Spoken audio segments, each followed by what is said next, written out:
مگر اسپیشل جو دور تھا نا عرب کا، جس دور میں نبی پاک آئے، وہ فصاحت و بلاغت کا دور تھا. ان کو بڑا ناز تھا اپنی زبان پر، انٹلیکچوئل لوگ تھے اور ان کے تو درمیان مقابلے ہوتے تھے. اچھا، لینگویج کے، اشعار کے مقابلے، چلے آج بھی آپ کہیں گے مشاعرے ہوتے ہیں جناب، لوگ اپنی کتابیں لکھ کر ایگزیبیشن کرتے ہیں، مگر اس زمانے میں صرف لینگویج کے اعزاز میں مقابلے نہیں ہوتے تھے، بلکہ جو جنگیں ہوتی تھی نا، وہ تلواروں کے ساتھ ساتھ اشعار کے ذریعے بھی جنگیں ہوتی تھیں. یعنی دشمن ایک دوسرے کے خلاف اشعار لکھ کر حملے کرتے تھے. معاذ اللہ، کفار نبی پاک کی گستاخی کر کر اشعار لکھتے تھے، اور صحابہ کرام یہاں سے آقا کی نعتیں لکھ کر جواب دیا کرتے تھے. حضرت عبداللہ بن رواحہ، حضرت حسان بن ثابت، سبحان اللہ، یہ نعت خواں، نعت گو شاعر تھے. بلکہ خود نبی پاک حضرت عبداللہ بن رواحہ سے فرماتے ہیں، عبداللہ تمہارے اشعار دشمنوں کے لیے تیر کی مانند ہیں. یہ آقا کی ایسی شان بیان کرتے نبی پاک فرماتے تمہارے اشعار انہیں تیر کی طرح لگ رہے ہیں. تو نعت خوانوں تمہیں مبارک ہو، نعت پڑھنے والوں آپ کو مبارک ہو. یہ صحابہ کا طریقہ ہے، کنفیوز نہ ہوا کرو. اور نعت سننا یہ تو خود نبی پاک کا طریقہ ہے. تو اب یہ وہ دور تھا، ایوری بڈی دیٹ ٹائم بہت بڑے بڑے انٹلیکچوئل لوگ تھے اور ان کو اپنی زبان پر بڑا ناز تھا. اچھا، اس کو تھوڑا اور ایلوبریٹ کر دیتا ہوں اور سمجھا دیتا ہوں کہ عرب کے لوگوں کو کتنا اپنی زبان پر، جس کو کہتے ہیں نا زوم کہہ لیں، اپنی زبان پر ناز کہہ لیں، کہ عرب جو عربی بولنے والے وہ کیا کہلاتے ہیں؟ ذرا بتائیے. عربی کہلاتے ہیں نا، کیا کہلاتے ہیں؟ اچھا، جو ہم ہیں عربی نہیں ہیں، ہم کیا کہلاتے ہیں؟ عجمی. ٹھیک ہے، کتنا مزے سے آپ نے بتا دیا عجمی. آپ کو معنی پتہ ہے عجمی کا؟ عجمی کہتے ہیں گونگے کو. ہاں، ہم جتنے عجمی ہیں نا، ایکچولی عرب کے لوگوں کا یہ دعویٰ ہے کہ عربیوں کو بولنا آتا ہے، باقی دنیا عجمی ہے، گونگے ہیں. یہ ہم سارے اپنے، ابھی آپ نے سب کہا ہم عجمی ہیں، تو واقعی ایسا ہی ہے. زبان وہی ہے اور اس کے اندر فصاحت بھی بڑی ہے. تو اس زمانے میں بھی وہ ایک تو سارے عربی اور عربیوں کا بھی وہ لیول تھا. اچھا، اب پھر نبی پاک علیہ الصلوۃ والسلام کا دور اور سرکار دو عالم علیہ الصلوۃ والسلام اس دور میں آئے. اب ایک اور خوبصورت بات بھی بتاتا ہوں. اب مثال کے طور پہ، اب مجھے آج بیان کرنا تھا، میں اپنی مثال دیتا ہوں. مجھے آج میرا بیان بڑا چیلنجنگ ہے کہ مجھے کہا گیا کہ آپ نے آن لائن انجینئرز بھی سنیں گے آپ کو اور سامنے تاجران بھی سنیں گے. اب یہ دونوں طبقے اپنے اپنے علاقے کے ماہر ہوتے ہیں. وہ انجینئر ہیں، بڑے پڑھے لکھے ہیں، تاجران تو پورے ملک کو چلا رہے ہوتے ہیں. تو اب مجھے ان دونوں چیزوں کو ذہن میں رکھ کے تیاری کرنی پڑی کہ یار ٹاپک ایسا لینا ہے کہ جو دونوں کو کور کرے. ٹھیک ہے نا؟ اچھا، اب مجھے تو صرف پاکستان میں رہنے والے تاجران یا انجینئرز میں بات کرنی ہے. اب نبی پاک علیہ الصلوۃ والسلام کو ان لوگوں سے گفتگو فرمانی تھی کہ جو اپنے زمانے کے عربی کے ماہرین ہیں، انٹلیکچوئلز ہیں، اچھا کفر پر ہیں، بتوں کی پوجا کرنے والے ہیں. ان کو سمجھانا بھی ہے، اللہ کی طرف بلانا بھی ہے، اور ان کی عربی جو ہے اس کے مطابق ان سے بات کرنی ہے. تو کتنی تیاری کرنی پڑتی لاجیکلی، تو پتہ نہیں کتنی کتابیں پڑھنی پڑتی، کتنے ٹیچر ہائر کرنے پڑتے. مگر ایک اور شان دیکھو کہ میرے آقا کسی مدرسے میں نہیں گئے، نبی پاک نے کسی کتاب کا مطالعہ نہیں کیا، نبی پاک نے کسی انسٹیٹیوٹ کو جوائن نہیں کیا، پیارے آقا کا کوئی استاد بھی نہیں ہے. نبی پاک کا ایک خوبصورت نام امی بھی ہے. اب یہ بھی بڑی عشق والی بات ہے. عشق کا ترجمہ اور ہے اور بے ادبوں نے ترجمہ اور کیا ہے. عام آدمی کے لیے امی کہا جائے تو اس کا معنی ہوتا ہے ان پڑھ، بے پڑھا ہوا ہے. اور نبی پاک کے لیے ترجمہ کیا جائے تو اس کا معنی بنے گا دنیا میں کسی سے نہیں پڑھے. میرے آقا نے دنیا میں کسی سے نہیں پڑھا، اللہ نے اپنے حبیب کو براہ راست علم عطا فرمایا ہے. الرحمن علم القرآن، رب نے براہ راست اپنے حبیب کو ایسا علم عطا فرمایا کہ جب نبی پاک ان لوگوں کے سامنے گئے نا، پہلے تو وہ جانتے تھے کیونکہ پیارے آقا مکے میں ہی بڑے ہوئے تھے، نبی پاک کی ساری زندگی ان کے سامنے گزری تھی. وہ جانتے تھے انہوں نے کوئی کتابیں نہیں پڑھی، کوئی بہت بڑا علم حاصل نہیں کیا، کسی استاد کے پاس نہیں گئے، یہ ہم سے کیسے بات کریں گے. اللہ اکبر، جب نبی پاک نے گفتگو شروع کی تو حال کیا ہوا پوچھو بریلی کے تاجدار سے. وہ کہتے ہیں آقا میں نثار تیرے کلام پر، ملی یوں تو کس کو زبان نہیں. حضور بڑے بڑے زبان والے آئے، مگر نبی پاک نے جب گفتگو شروع کی، میں نثار تیرے کلام پر، ملی یوں تو کس کو زبان نہیں. وہ سخن ہے جس میں سخن نہ ہو، وہ بیان ہے جس کا بیان نہیں. آقا تیرے آگے یوں ہیں دبے لچے. فصحاء عرب کے بڑے بڑے انٹلیکچوئل سامنے بیٹھتے تھے.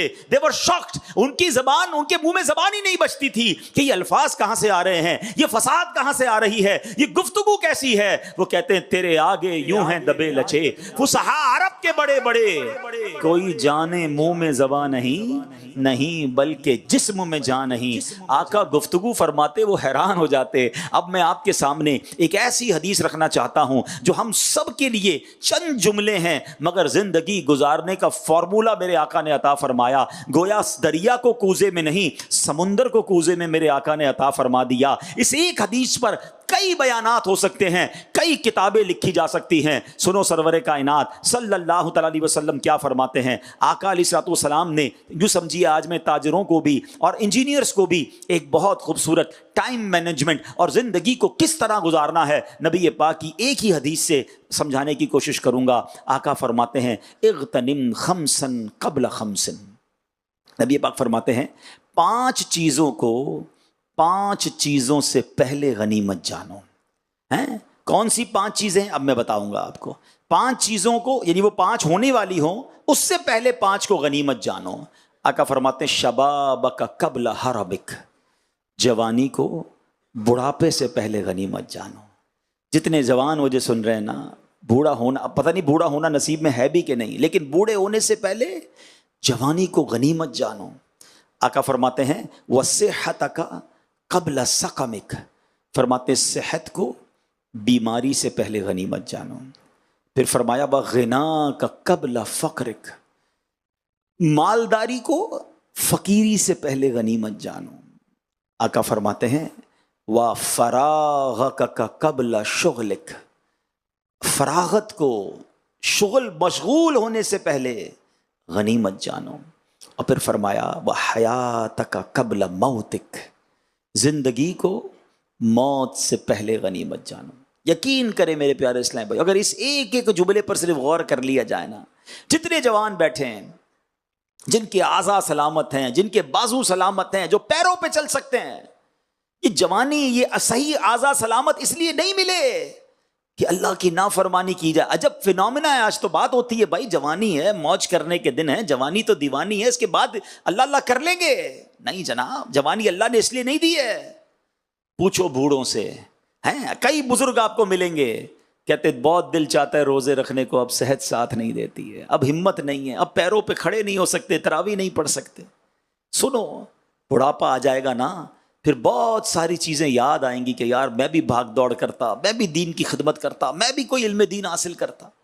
تو اگر جن کے پاس اعضاء سلامت، تندرستی ہے، جوانی ہے، غنیمت جانو اس کو۔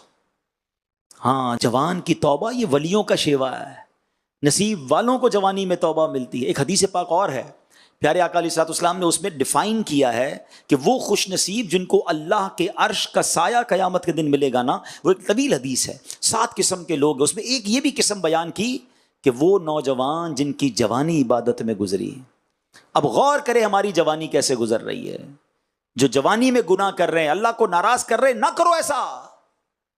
اللہ اکبر، جو جوانی عبادت میں گزارتا ہے نا، آؤ میں ایک حدیث سناتا ہوں۔ اللہ اکبر، وہ نوجوان مبارک ہو جن کی جوانی اللہ کی فرما برداری میں گزر رہی ہے۔ سرکار دو عالم علیہ الصلوۃ والسلام فرماتے ہیں اللہ عز و جل کی حرام کردہ چیزوں سے بچنے اور اس کے احکامات پر عمل کرنے والے نوجوان سے اللہ عز و جل فرماتا ہے تیرے لیے 70 صدیقوں کے برابر ثواب ہے۔ آئے ہائے، اللہ ہمیں ایسا بنا دے کہ جوانی گناہوں میں نہیں، اللہ کی فرما برداری میں گزرے۔ ایک اور خوبصورت بات سنو، کمال کی حدیث ہے، وہ نوجوان جن کو اللہ نے خوبصورت بنایا ہو، وہ نوجوان جو اب مالدار بھی ہوں، اللہ کریم فرماتا ہے، اللہ عز و جل اپنی مخلوق سے، حدیث پاک میں ہے، اللہ فرماتا ہے، نبی پاک علیہ الصلوۃ والسلام نے فرمایا، حضرت عبداللہ ابن مسعود اس حدیث کے راوی ہیں کہ اللہ عز و جل اپنی مخلوق میں اس خوبرو نوجوان کو سب سے زیادہ پسند فرماتا ہے کہ جس نے اپنی جوانی اور حسن و جمال اللہ کی عبادت میں صرف کیا۔ اللہ فرماتا ہے فرشتوں کے سامنے، اور ارشاد فرماتا ہے یہ میرا حقیقی بندہ ہے۔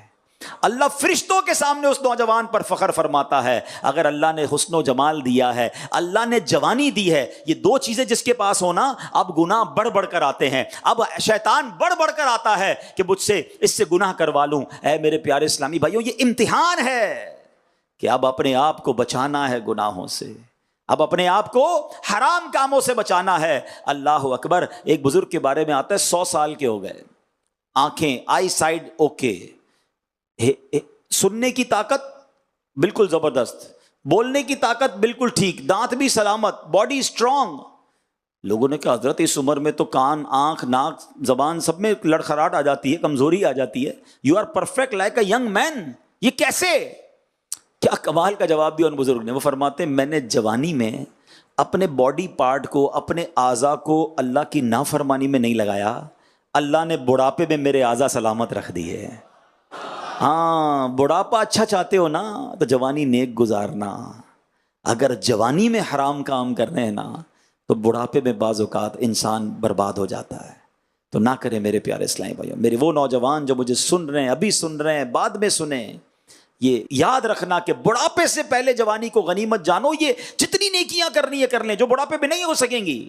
مفتی اعظم ہند مصطفیٰ رضا خان صاحب نوری لکھتے ہیں نا، عبادت کے یہی دن ہیں، بڑھاپے میں کہاں ہمت، جو کچھ کرنا ہے اب کر لو، ابھی نوری جوان تم ہو.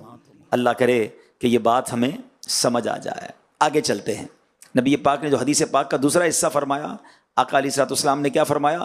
کتنی خوبصورت بات کہ فرمایا وَصِحَّتَكَ قَبْلَ سَقَمِكَ، اپنی صحت کو اپنی بیماری سے پہلے غنیمت جانو.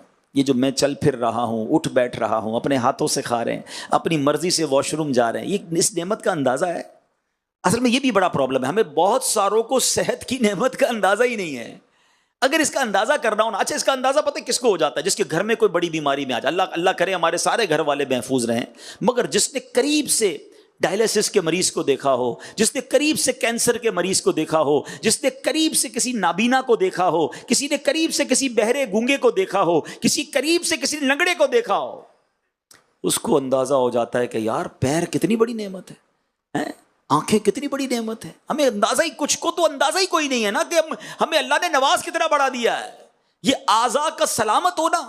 اچھا کبھی ریئلائز کرنا ہو نا، یہ کاروباری لوگ بیٹھے ہیں، انجینئر مجھے سن رہے ہیں، کبھی کبھی شیطان حملہ کرتا ہے ہم پر، مایوسی سی آ جاتی ہے، یار کاروبار ڈاؤن جا رہا ہے، پیسے تھوڑے ہیں، اور جناب بہت لوگوں کے پاس بہت کچھ ہے، میرے پاس کچھ نہیں ہے. شکوے، شکایات، کمپلینز، عجیب سی باتیں. بعض اوقات فیملی ممبرز کی طرف سے ایسی باتیں آ جاتی ہیں کہ بندہ ڈاؤن فال فیل کرتا ہے. کبھی ایسی کیفیت ہو نا تو اسکوٹر یا گاڑی نکالو اور کسی بھی اسپتال کے ایمرجنسی وارڈ میں چلے جائیں 2 گھنٹے کے لیے. آپ کو لگ پتا جائے گا کہ میں کتنا خوش نصیب ہوں. کیسے کیسے پیر کٹے ہوئے، ہاتھ کٹے ہوئے، نابینا، اتنی ایسی بیماریاں. یعنی پہلے تو ہم سنتے تھے کہ بڑی عمر کے لوگوں کو جا کے کینسر ہوتا ہے، اب تو نوجوانوں کو، بچوں کو بلڈ کینسر ہے، 4 5 سال کے بچوں کو شوگر، انسولین لگ رہی ہے، 3 4 سال کے بچوں کا ڈائلسس ہو رہا ہے، اور میرے دونوں گردے سلامت. آپ بلیو نہیں کر سکتے، گردے فیل ہونا، اللہ معاف کرے، اللہ ہمارے دشمن کو بھی کبھی یہ بیماری عطا نہ فرمائے. پتہ ہی نہیں اللہ نے یہ گردے سلامت دیے کتنی بڑی نعمت ہے. ہمارے ایک بہت قریبی رشتہ دار کے دونوں گردے فیل ہو گئے تھے. میں ان کے ساتھ ملتا تھا نا، وہ پتہ کیا کہتے تھے؟ آپ صرف پانی پیتے ہو نا مجھے حسرت ہوتی ہے. کہتے میں پورے دن میں 1 گلاس پانی پی سکتا ہوں، ڈاکٹر نے کہا اس سے زیادہ پانی مت پینا. میں چسکی لے کے پانی پی کے پھر رکھ دیتا ہوں. یار جتنا جی چاہے پانی پیتے ہیں، جتنا جی چاہے جا کر پھر واش روم میں اس سے فارغ ہو جاتے ہیں. کبھی سوچا ہے کسی کا پیشاب رک جائے، جا کے پوچھو تکلیف کس کو کہتے ہیں؟ یہ صحت کی تو قدر ہی نہیں ہے، ہمیں پتہ ہی نہیں ہے کہ ہمیں کیا نواز دیا اللہ نے. کاروبار نہیں ہے، مارکیٹ ڈاؤن ہے، گھر بڑا نہیں ہے، کرائے کا گھر ہے، شکوے ہی ختم نہیں ہوتے ہمارے. میرا گریڈ نہیں بڑھ رہا، آفس میں جاب کر رہا ہوں تو مجھ سے اوپر والا گریڈ آگے بڑھ گیا. ارے تمہیں رب نے جو دیا اس کا شکر کب ادا کرو گے؟ اور اس صحت کی نعمت کی قدر کب کرو گے؟ اللہ اکبر. ایک ایسا ہی کمپلیننٹ، شکوے کرنے والا ایک بزرگ کے پاس چلا گیا. کہتا حضور اللہ نے مجھے کچھ دیا ہی نہیں ہے، میں بہت پیچھے رہ گیا، سارے دوست آگے بڑھ گئے. آپ نے فرمایا کچھ نہیں دیا؟ کہا کچھ نہیں دیا. کنگال، غریب، گھر بھی کرائے کا، اپنی کوئی چیز نہیں. فرمایا اچھا ایسا کرو، ایک آنکھ مجھے دے دو، 10 لاکھ روپے لے لو. کہتا آنکھ؟ اندھا ہو جاؤں گا حضور، کیسے دے دوں؟ فرمایا اچھا 2 ہاتھ ہے نا، بلکہ 2 ہاتھ چھوڑو، ایک انگوٹھا دے دو، 2 لاکھ روپے لے لو. ایک ایک کر کے ساری انگلیاں دے دو 2 لاکھ میں. اچھا 2 کان ہیں، 1 کان دے دو، ٹھیک ہے، 1 گردہ دے دو، زندہ رہو گے، مرو گے نہیں، 10 لاکھ روپے لے لو. وہ منع کرتا رہا، یہ گنواتے رہے. آخر میں کہتے ہیں عجیب آدمی ہو، کروڑوں کی پراپرٹی لے کے گھوم رہے ہو، کہتے ہو اللہ نے کچھ نہیں دیا. کاش یہ بات سمجھ آ جائے. میں نے اور آپ نے کوئی دعا نہیں کی تھی اللہ سے کہ اللہ آنکھ والا بنانا، کان والا بنانا، گونگا مت بنانا. کچھ دیکھو تو کبھی کسی گونگے کو کیسے اشارے کرتا ہے بیچارہ، بات ہی نہیں سمجھا پاتا یار، آوازیں نکالتا ہے عجیب عجیب قسم کی، ہنستے ہیں لوگ اس پر. مجھے اور آپ کو جب جو بات کرنی ہے اپنی زبان سے ہم کرتے ہیں. کبھی شکر ادا کیا یا اللہ زبان والا بنایا؟ تھوڑی دیر کے لیے جتنے بیٹھے آنکھیں بند کی، 10 سیکنڈ کے لیے اپنی آنکھیں بند کیجئے، درود پاک پڑھ لیجیے. آنکھیں بند کر کے درود پاک پڑھیے. الصلاۃ والسلام علیک یا رسول اللہ وعلی آلک واصحابک یا حبیب اللہ. اب آنکھیں کھول دیجیے. آنکھیں بند تھی تو کیا نظر آ رہا تھا؟ کچھ آ رہا تھا نظر، لیکن کوئی کلر بلیک ایسا ہی تھا نا. آنکھیں کھولی تو سب نظر آنے لگ گیا. 10 سیکنڈ کے لیے تمہاری میری آنکھیں بند ہوئی تو اندھیرا تھا.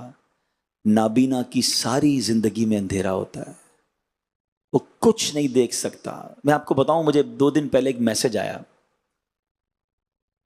ایک اسلامی بھائی تھے، ہمارے ایک پروگرام ہوتا ہے مدنی چینل پر، ذہنی آزمائش، اس میں انہوں نے نابینا تھے، وہ ایک پروگرام میں وہ آئے تھے.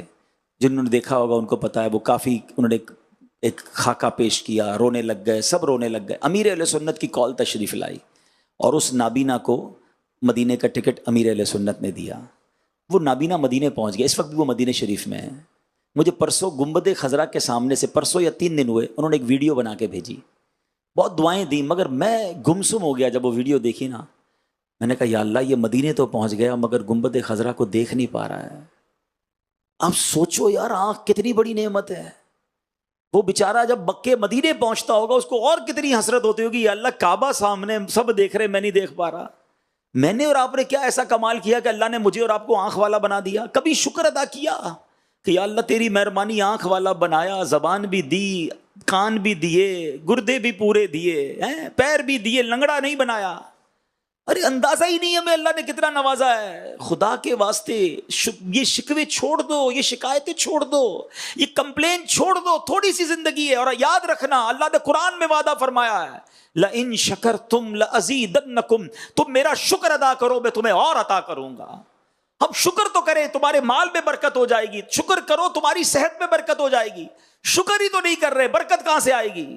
سب سے پہلے تو ناشکری سے نکل جاؤ. یہ کمپلین کرنا ہی چھوڑ دو. کبھی بھی کوئی پوچھے کیا حال ہے، یار اللہ نے کروڑوں سے زیادہ نوازا ہے، میری اوقات سے زیادہ میرے رب نے مجھے دیا ہے. میرے پاس جتنے میرے گناہ ہیں نا، میں ایک اور لاجک آپ کو سمجھاتا ہوں.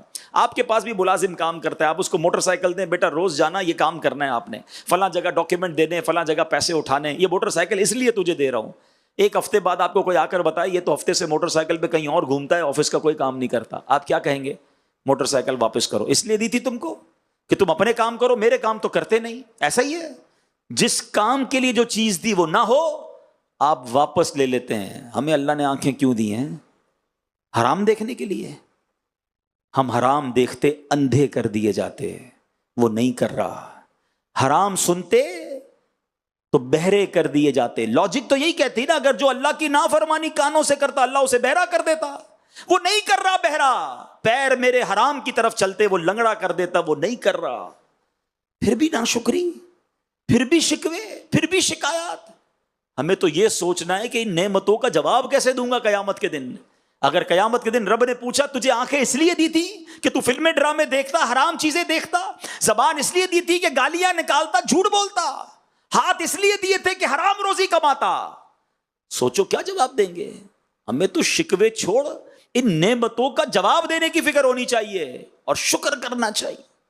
حدیث کے یہ الفاظ یاد رکھو کہ وَصِحَّتَكَ قَبْلَ سَقَمِكَ، اپنی صحت کو اپنی بیماری سے پہلے غنیمت جانو. ہاں، زندگی کا چکر ہمیشہ یوں چلتا رہتا ہے. یاد رکھیے گا، ہر روز دن نہیں ہوتا، کبھی رات بھی آتی ہے، دھوپ ہوتی ہے تو چھاؤں بھی آتی ہے، سردی ہوتی ہے تو گرمی بھی آتی ہے. مسائل، زندگی کی جو گاڑی ہے نا، یہ مسائل کے پہیوں پہ چلتی ہے. سدا کوئی صحت مند نہیں رہتا، بیماری کا کبھی نہ کبھی جھٹکا آتا ہے. تو جب آنے والا ہے یا اللہ نہ کرے آنا ہے تو try to take more good deeds. ابھی صحت ہے نا، زیادہ نہیں کیا جمع کر لو نا. ابھی مدنی قافلوں میں سفر، ابھی تلاوت قرآن، ابھی زیادہ نوافل، ابھی صحت والے جو کام ہے بندہ کر لے، تاکہ اللہ نہ کرے زندگی کے کسی موڑ پر میں نہ کر پاؤں تو یہ ریگریٹ تو نہ ہو، یہ افسوس تو نہ ہو کہ یار جب صحت تھی پھر بھی نہیں کیا. بلکہ ایک اور مزے کی بات بتاؤں، کتابوں میں یہ لکھا، روایتوں میں یہ مضمون ملتا ہے کہ جو صحت میں عبادت کرتا ہے نا، جس کی روزے رکھنے کی عادت ہے، نوافل پڑھنے کی عادت ہے، نیکی کے کام کرنے کی عادت ہے، اور اگر وہ بیمار ہو جائے تو جو صحت میں نیکیاں کرنے کی عادت ہوتی ہے بستر پر پڑنے کی وجہ سے اس کو پھر بھی وہ ساری نیکیاں ملتی رہتی ہیں، کیونکہ اچھی عادتیں تھی نا. صحت میں ہی نماز چھوڑ دیتا تھا، جو صحت میں بھی روزے چھوڑ دیتا ہے، صحت میں ہوتے ہوئے جس کی جماعت قضا ہو جاتی ہے، جو فجر میں سوتا رہ جاتا ہے، اس کو کیا حال ہوگا؟ صحت مند ہو کر تمہاری نمازیں قضا ہو جائیں، کیا منہ دکھائیں گے اللہ کو کہ ہاتھ پیر تیرے سلامت تھے پھر بھی نمازیں نہیں پڑھی؟ ہم کہتے ہیں میں پنجتن کا غلام ہوں، وہ کربلا کے میدان میں تلواروں کے سائے میں نماز نہ چھوڑیں، اور میں اپنے نرم بستر پر اٹھ کر فجر پڑھنے سے کتراتا ہوں. سوچو کیا جواب دیں گے امام حسین کو. غوث پاک کی محبت سب کے دل میں ہے. کئی قادری بیٹھے ہوں گے، میرے غوث پاک عشاء کے وضو سے فجر پڑھیں، اور قادری کہلانے والا نہ عشاء پڑھے نہ فجر پڑھے. غوث پاک ایک ایک رات میں 1000 نفل پڑھیں، اور ادھر کئی قادری کہلانے والے جناب نوافل بھی نہیں، سنتیں بھی نہیں، واجبات بھی نہیں، کئیوں کے فرائض بھی قضا ہو جاتے ہیں. کاش بات سمجھ میں آ جائے. صحت کو بیماری سے پہلے غنیمت جانو. حدیث کا اگلا پارٹ، وَغِنَاكَ قَبْلَ فَقْرِكَ، مالداری کو غربت سے پہلے غنیمت جانو. یہ میرا خیال ہے یہ پوائنٹ تو تاجران کے سوا کوئی نہیں سمجھتا. جتنا زیادہ یہ پوائنٹ آپ سمجھتے ہو نا، شاید دنیا میں کوئی نہیں سمجھتا ہوگا. آپ نے اپنی مارکیٹ میں کئی واقعات دیکھے ہوں گے. زکوٰۃ دینے والا چند دنوں میں ایسا ہوتا ہے کہ زکوٰۃ لینے والا بن جاتا ہے. نہیں دیکھا آپ نے؟ کسی کی دکان پہ آگ لگ گئی، کسی کی گوڈاؤن میں آگ لگ گئی، کسی کے کوئی پیسے کھا گیا، کسی کا مال ڈوب گیا. ایسا قدرت کا چکر چلتا ہے، ایسا عروج کا زوال آتا ہے کہ بندہ حیران ہو جاتا ہے. اور ہم نے دیکھا ہے ایسے مالداروں سے جب ملتے تھے، یار ایک وقت تھا میرے پاس اربوں روپے تھے، کروڑوں روپے تھے، میں کاش اس وقت اللہ کی راہ میں خرچ کرتا. میں تو یہی سوچتا رہا بعد میں کروں گا، تھوڑے اور بعد میں کروں گا، اور کما لوں پھر کروں گا. ارے اللہ کی راہ میں خرچ کرنے کی باری نہیں آئی، اور میرے سارے پیسے ہی چلے گئے. کوئی لے کر چلا گیا، ڈاکو لے کر چلا گیا. ارے ڈاکو لے کر چلا گیا، تم خود ہی اللہ کی راہ میں جمع کرا دیتے نا. میں آپ کو حدیث سناتا ہوں، لوگ انشورنس کرواتے ہیں، ناجائز انشورنس کی طرف جاتے ہیں. آؤ میں آپ کو مدنی سیکیورٹی بتا رہا ہوں. اللہ کے حبیب علیہ الصلوۃ والسلام کا فرمان حدیث قدسی ہے. آئے ہائے کتنی خوبصورت حدیث ہے. اللہ فرماتا ہے اے ابن آدم، اپنا مال میرے پاس جمع کروا دے، نہ جلے گا، نہ ڈوبے گا، نہ چوری ہوگا، نہ کم ہوگا. حدیث پاک کا مضمون ہے میں تجھے اس وقت لوٹاؤں گا جب تجھے ایک ایک نیکی کی ضرورت ہوگی.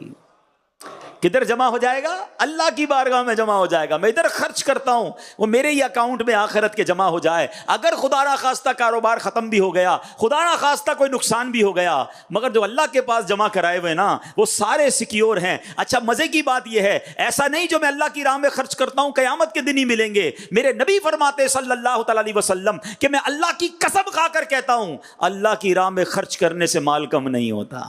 مطلب کیا ہوا؟ جب میں اللہ کی راہ میں خرچ کروں گا، ملٹی پلائی ہو کر دنیا میں بھی ملے گا اور جنت کے اکاؤنٹ میں بھی جمع ہو رہا ہے. ارے اس سے اچھی سیکیورٹی کون سی ہے؟ مگر دل ہے کہ مانتا نہیں، دل ہے کہ پیسے نکلتے ہی نہیں. اللہ کی راہ میں خرچ کرنے کا ذرا بوجھ پڑ جاتا ہے دل پر. ارے کبھی کوئی ایسا بندہ آپ نے دیکھا، آپ کو ملے مارکیٹ میں کوئی شخص، یا میرے جو انجینئر سن رہے ہیں، آپ کو کوئی ایسا انجینئر ملے کہ یار بہت افسوس ہوا، آج بہت موڈ آف ہے. کیوں آف ہے بھائی؟ یار میرے جیب میں 20,000 تھے، آتے آتے میں اپنے اکاؤنٹ میں جمع کرا کے آ گیا. کوئی کہے گا یار کائے کا ٹینشن ہے، آپ کی جیب سے آپ کے اکاؤنٹ میں ہی جمع ہوئے نا، تو پھر کیوں برا فیل کر رہے ہو؟ پھر ٹینشن کائے کی ہے؟ آپ کی پیسے آپ ہی کے اکاؤنٹ میں گئے ہیں. کاش یہ بات سمجھ آ جائے کہ جتنے پیسے میں اللہ کی راہ میں خرچ کر رہا ہوں وہ کہیں نہیں جا رہے، وہ میرے ہی اکاؤنٹ میں جمع ہو رہے ہیں. اور اس اکاؤنٹ میں جمع ہو رہے ہیں کہ جہاں مجھے بہت ساری نیکیوں کی حاجت ہوگی. جتنے مجھے مالدار لوگ، تاجران، انجینئر سن رہے ہیں، اس بات کو ایک واقعے سے مزید سمجھیے. جو نبی پاک نے فرمایا نا کہ غربت سے پہلے مالداری کو غنیمت جانو، اٹ مینز اپنی مالداری میں اللہ کی راہ میں خرچ کر کے اپنا مال آگے پہنچا دو، کہیں کوئی اور نہ لے جائے. ایک بادشاہ کے بارے میں آتا ہے کہ اس بادشاہ نے پوری مملکت میں ایک کمپٹیشن کروایا، ہو از the biggest fool in our country. پورے ملک کے اندر سب سے بڑا بے وقوف کون ہے؟ مقابلہ کروایا وزیروں نے. ایک بے وقوف کو سلیکٹ کیا اور بادشاہ کے سامنے پیش کیا کہ حضور یہ سب سے بڑا بے وقوف ہے. بادشاہ نے کہا چیک کر لیا؟ کہا ہم نے چیک کر لیا حضرت, بڑے ٹیسٹ لیے, اس سے بڑا بے وقوف کوئی نہیں. بادشاہ نے اپنی سونے کی مالا اتاری, اسے انعام میں دی, وہ خوشی خوشی گھر چلا گیا. کچھ دنوں کے بعد اس بے وقوف کو اطلاع ملی کہ بادشاہ سلامت بہت بیمار ہو گئے ہیں. اس نے کہا چلو میں بھی جا کے ملتا ہوں. بادشاہ کے پاس آیا, کہتا بادشاہ سلامت طبیعت کیسی ہے؟ بادشاہ کہتا بہت بیمار ہوں, اب تو دنیا چھوڑ کر جا رہا ہوں, اب اس دنیا سے اور جانا ہے, اور جہاں میں جا رہا ہوں. کہتا ہے اچھا بادشاہ سلامت کہیں اور جا رہے ہیں؟ کہا ہاں دوسری دنیا میں جا رہا ہوں. بادشاہ سلامت ایک بات تو بتائیے, اتنا بڑا گھر, اتنے کمرے, اتنا زبردست بیڈ روم, اتنا بڑا ڈرائنگ روم, جدھر جا رہے ہیں ادھر گھر بنا لیا؟ بادشاہ کہتا ہے ادھر تو جھونپڑی بھی نہیں بنائی. کہا اچھا بادشاہ سلامت میں دیکھتا ہوں آپ کے آگے پیچھے خادم خادمائیں نوکر چاکر, جدھر جا رہے ہیں ادھر خادم بھیج دیا آپ نے؟ کہا ادھر تو ایک بھی خادم نہیں بھیجا. اچھا بادشاہ سلامت میں دیکھ رہا ہوں آپ کے پاس پیسے بہت ہیں, سونا چاندی زیور کیش, جدھر جا رہے ہیں ادھر پیسے بھجوا دیے؟ بادشاہ کہتا ہے ادھر تو پھوٹی کوڑی بھی نہیں بھجوائی ہے. بے وقوف کیا کرتا ہے پتہ ہے؟ اپنی مالا اتار کے بادشاہ کے گلے میں ڈال دیتا ہے. کہتا حضور پھر مجھ سے بڑے بے وقوف تو آپ ہوئے نا. یہ ہے ایک واقعہ مگر ہم سب کے لیے کمال کی نصیحت ہے. وہ کہتا ہے بادشاہ سلامت آپ کو پتہ ہے کہیں اور جا رہے ہیں, نہ ادھر گھر بنایا, نہ پیسے بھجوائے, نہ اپنے نوکر بھجوائے, تو مجھ سے بڑے بے وقوف تو آپ ہوئے نا. اے لاہور, فیصل آباد, حیدرآباد, سندھ, بلوچستان اور دنیا پاکستان کے مختلف شہروں سے آنے والوں, مجھے سننے والوں, سب سے پوچھتا ہوں آپ کا پاکستان میں گھر کا ایڈریس ہے؟ آپ کہیں گے ہے. جنت میں گھر کا ایڈریس کہاں ہے کوئی جو کہے ہاں میرا جنت میں بھی گھر ہے؟ آپ کے پاس ادھر پیسے جیب میں بھی ہیں, بینک میں بھی ہیں, ادھر کے اکاؤنٹ میں کتنے ہیں؟ پوچھو اپنے آپ سے, بھجوائے نہیں بھجوائے؟ یہ سوال کیا کرو اپنے آپ سے. ادھر سے تو جانا ہے نا, یہ تو کنفرم ہے. کوئی ہے جس کو نہیں جانا ہے تو پھر یہی رہنے دو. اگر کسی کے پاس کنفرم ٹکٹ ہے کہ جناب میں تو دنیا کو چھوڑ کے جاؤں گا ہی نہیں, ادھر ہی رہنا ہے, اس لیے پراپرٹی بھی ادھر ہی ہے, پیسے بھی ادھر ہی ہیں, خادم بھی ادھر ہی ہیں, گھر بھی ادھر ہی ہے, میں کیوں بھجواؤں آگے؟ پھر تو ٹھیک ہے. اف اینی بڈی کوئی ہے ایسا تو بتا دو. اور اگر سب کو پتا ہے کہ جانا ہے تو جس نے نہیں بھجوائے وہ اپنے آپ سے پوچھے پھر بے وقوف کون ہے. آپ بولیں گے مولانا صاحب ٹھیک ہے بات تو سمجھ آ گئی, اب کیسے گھر بنے گا جنت میں؟ ہاں یہ سوال بہت اچھا ہے. حدیث پاک میں سناتا ہوں, میرے آقا فرماتے ہیں جو اللہ کے لیے مسجد بناتا ہے اللہ اس کے لیے جنت میں گھر بناتا ہے. میرے نبی کا وعدہ ہے. ہاں بناؤ نا ایک مسجد. اچھا پوری نہیں بنا سکتے پھر بھی نہ گھبرائیں, میرا دین صرف مالداروں کا دین نہیں ہے. آئے ہائے یہ اسلام کی خوبصورتی ہے. اللہ کے حبیب علیہ الصلوۃ والسلام کی ایک اور حدیث ہے, آپ فرماتے ہیں جو چڑیا کے گھونسلے جتنی مسجد بھی بنائے, حدیث پاک کا خلاصہ ہے, جو چڑیا کے گھونسلے جتنی بھی مسجد بنائے اللہ اس کے لیے بھی جنت میں محل بنائے گا. جب میں نے پہلی بار یہ حدیث پڑھی تھی میں نے ہمارے مفسر قرآن قبلہ مفتی قاسم صاحب کو فون کیا. میں نے کہا حضور یہ چڑیا کے گھونسلے جتنی مسجد کہاں سے ہوتی ہے؟ اتنی سی تو مسجد ہوتی نہیں, اس حدیث کا شرح کیا ہے؟ آپ نے فرمایا جو چڑیا کے گھونسلے جتنا بھی حصہ مسجد میں ملا دے, یعنی ایک اینٹ بھی مسجد میں لگا دے گا اللہ اسے بھی جنت میں گھر عطا فرمائے گا. ہے نا, غریبوں کا بھی کام ہو گیا نا. لیکن دل چاہیے. اچھا اب امیر بولے میں 2 اینٹیں لگوا دیتا ہوں, یہ نہیں ہونا چاہیے. چلو اللہ کریم ہے 2 اینٹوں پہ بھی جنت دے دے گا, لیکن یہ دل کی بات ہے نا کہ اپنا گھر شاندار مسجد میں تھوڑے سے دے دیا. ارے یہ اللہ پاک کی بارگاہ میں پیسے تھوڑی جاتے ہیں, دل جاتا ہے کہ اس کو اللہ سے محبت کتنی ہے, آخرت سے محبت کتنی ہے. اچھا آخرت سے محبت کرنے کا فارمولہ بھی نبی پاک نے عطا فرمایا. ایک شخص آئے نبی پاک کی بارگاہ میں, حدیث کا خلاصہ ہے, کہتے حضور میرا آخرت کی طرف دل مائل نہیں ہوتا, مرنے سے ڈر لگتا ہے, اگلے جہان میں جانے کا جی نہیں چاہتا. سنو مالداروں, سنو تاجران, اللہ کے حبیب علیہ الصلوۃ والسلام فرماتے تمہارے پاس مال ہے؟ کہ حضور ہاں مال ہے. فرمایا تیرا مال آخرت کے لیے اللہ کی راہ میں خرچ کر دے, آگے بھیج دے. بندے کا جدھر مال ہوتا ہے ادھر ہی اس کا دل لگتا ہے. بات سمجھ آئی؟ اگر جو لاہور میں رہنے والا ہے نا اس کی کراچی میں فیکٹری ہو نا, اس کا لاہور میں کم دل لگے گا, کراچی میں زیادہ لگے گا. کراچی میں رہنے والوں کو پیسے جب لاہور میں ادھاری زیادہ دی ہوئی ہوتی ہے نا, وہ کراچی میں کم نظر آتے, لاہور کیوں بھائی وہ اگرائی لینے گئے ہیں, وہ بھائی ادھر پیسے میرے زیادہ ادھر ہی ہیں. جدھر پیسے ادھر دل. فرمایا اللہ کی راہ میں خرچ کر, آگے بھیج دے, تجھے اللہ سے ملاقات کا دل ہونا شروع ہو جائے گا, تجھے آخرت سے خوف نہیں رہے گا. تو کہے گا میرے پیسے ہیں ادھر, میرا سرمایہ میں نے ادھر بھیجا ہوا ہے, مجھے کس بات کا خوف ہے. کیا خوبصورت بات نبی پاک نے فرمائی کہ بندے کا دل اس کے مال کے ساتھ ہے. تجھے اللہ سے ملنے کا شوق پیدا کرنا ہے, تجھے آخرت کی طرف شوق پیدا کرنا ہے, تو پھر تو اللہ کی راہ میں خرچ کر کے پیسے ادھر بھجوا دے, تیرا دل ادھر لگ جائے گا. تو کاش یہ بات سمجھ آ جائے کہ غربت سے پہلے مالداری کو غنیمت جانو، تھوڑے تھوڑے کر کے خرچ کرتے رہا کرو، لالچ رکھو اپنے اندر. پتہ چلے نا دعوت اسلامی والے مسجد بنا رہے ہیں، یار تھوڑے پیسے میرے پاس کوئی نہ ہے، میں خود فون کروں، یار بڑی مہربانی یار تھوڑے تھوڑے مجھ سے بھی لے لو یار میرا حصہ. اچھا مدرسہ بھی بن رہا ہے، تھوڑے مدرسے کے لیے، اچھا اگلے مہینے ایک پیسے آنے والے ہیں، میں یہ کنواں بن رہا ہے اس پہ بھی ڈلواؤں گا تاکہ چاروں طرف سے مجھے ثواب آئے، جمع ہو جائے میرے آخرت کے اکاؤنٹ میں. اللہ کرے یہ بات سمجھ آ جائے. میں لاہور گیا تھا، مجھے ایک بزنس مین ملے، انہوں نے مجھے ایک بات سکھائی، کمال کی بات کی، دل خوش ہو گیا. وہ کہتے ہیں میرے 5 بیٹے ہیں اور میں نے اپنے بچوں کے لیے دنیا میں بھی گھر بنا دیے ہیں، جنت میں بھی گھر بنا دیے ہیں. میں کیسے؟ کہتے 5 کوٹھیاں بنائی ہیں 5 بچوں کے لیے اور 5 مسجدیں بنائی ہیں میں نے اپنے 5 بچوں کے لیے. میرے بچے ادھر بھی چین سے رہیں ادھر بھی چین سے رہیں. کیا پیسے والے بڑے دیکھے یار، اربوں پتی لوگ دیکھے، یہ ذہن ہے نا. تو اللہ کرے یہ مائنڈ سیٹ بن جائے کہ یار بس جانا تو ہے، کچھ کر جاؤں ایسا. تو ایسے بہت لوگ ہیں جو سوچتے ہیں. اللہ کرے یہ حدیث سمجھ آ جائے کہ فقیری سے پہلے مالداری کو غنیمت جانو. اچھا اگلی بات آقا فرماتے ہیں فراغ کا قبل شغلک. ہاں یہ بھی بڑا مسئلہ ہے. زندگی کے نا کچھ لمحات ہوتے ہیں جس میں بندہ بڑا فارغ ہوتا ہے. ہو سکتا ہے یہاں بھی مجھے کوئی سن رہا ہو، ٹائم ملتا ہے 2 3 4 گھنٹے روز ہیں اس کے پاس، کچھ نہیں کر رہے، فارغ. ایک وقت آتا ہے کہ بندہ اتنا بیزی ہو جاتا ہے، پھر یاد آتا ہے یار وہ فارغ ٹائم تھا نا، اس میں تفسیر قرآن پڑھ لیتا، میں بھی آن لائن درس نظامی کر لیتا، میں بھی حدیث کی کتابیں پڑھتا. اپنی عمر کے کسی مفتی کو دیکھتے نا شرم آتی، یار میری اور اس کی ایج ایک ہی ہے، یہ مفتی بن گیا مجھے تو کچھ بھی نہیں آتا. تو بھائی جب ٹائم ہے تو کیوں نہیں حاصل کر رہے؟ اس ٹائم کو کیوں دین کی طرف نہیں لگا رہے؟ تو زندگی کا پہیہ چلتا رہتا ہے، کبھی فراغت ہے، کبھی مشغولیت آ جائے گی. اگر ہے فراغت تو اس کو نعمت سمجھو. کئی لوگوں سے پوچھتے کیا کرتے ہیں؟ کچھ نہیں کرتے، ویلے. ارے بھائی کچھ کیوں نہیں کرتے؟ بہت کچھ ہے کرنے کے لیے. صرف جاب، صرف کاروبار، صرف دنیا نہیں.